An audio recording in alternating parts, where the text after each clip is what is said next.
यह उस समय की बात है जब भगवान ब्रह्मा को भगवान शिव ने पृथ्वी के निर्माण का आदेश दिया था। महादेव के आदेशानुसार भगवान ब्रह्मा ने सृष्टि व इस पृथ्वी का निर्माण किया। उन्होंने पृथ्वी में समुद्र, नदियां, पहाड़, जीव जंतु, पेड़ पौधे इत्यादि सभी चीजों का निर्माण कर दिया। अपने द्वारा पृथ्वी का निर्माण किए जाने के पश्चात जब भगवान ब्रह्मा ने उसे देखा तो उन्हें अपनी बनाई रचना में कुछ कमी लगी। पृथ्वी दिखने में तो बहुत सुंदर थी, लेकिन चारों ओर केवल मौन व उदासी छाई थी। कहीं कोई ध्वनि व संवाद नहीं था एवं सब सूना सूना सा प्रतीत हो रहा था। कहने का तात्पर्य ये हुआ कि पृथ्वी में कहीं भी कोई ध्वनि या संगीत नहीं था, जिस कारण पक्षियों के चहचहाने, नदियों के बहने, हवा की सरसराहट इत्यादि कुछ भी सुनाई नहीं पड़ रहा था।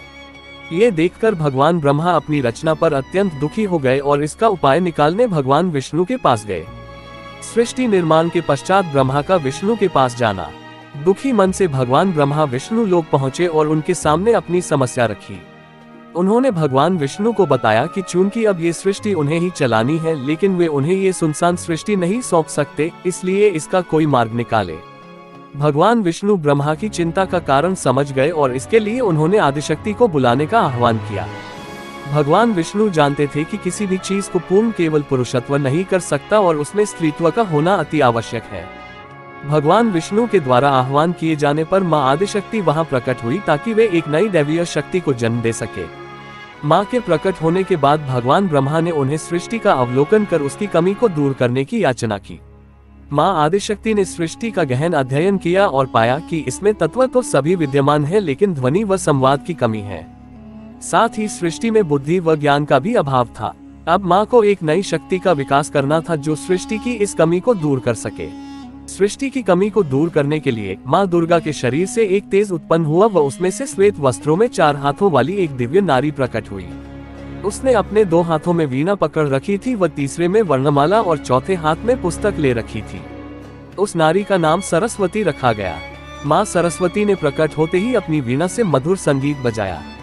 वीणा का संगीत बजते ही विश्व के समस्त प्राणियों में वाणी का विकास हुआ। वायु में सरसराहट होने लगी, जलधारा में कोलाहल हुआ व पूरा विश्व मानो चहक सा उठा।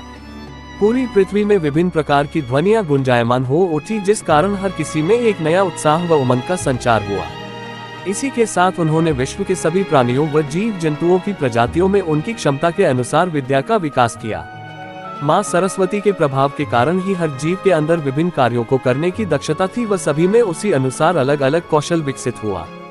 भगवान ब्रह्मा और मां सरस्वती का विवाह ब्रह्म सरस्वती विवाह। इसके बाद मां आदिशक्ति ने ब्रह्मा जी से कहा कि जिस प्रकार मां लक्ष्मी भगवान विष्णु की आदिशक्ति है, मां पार्वती महादेव की, उसी प्रकार मां सरस्वती आपकी आदिशक्ति व धर्मपत्नी होंगी।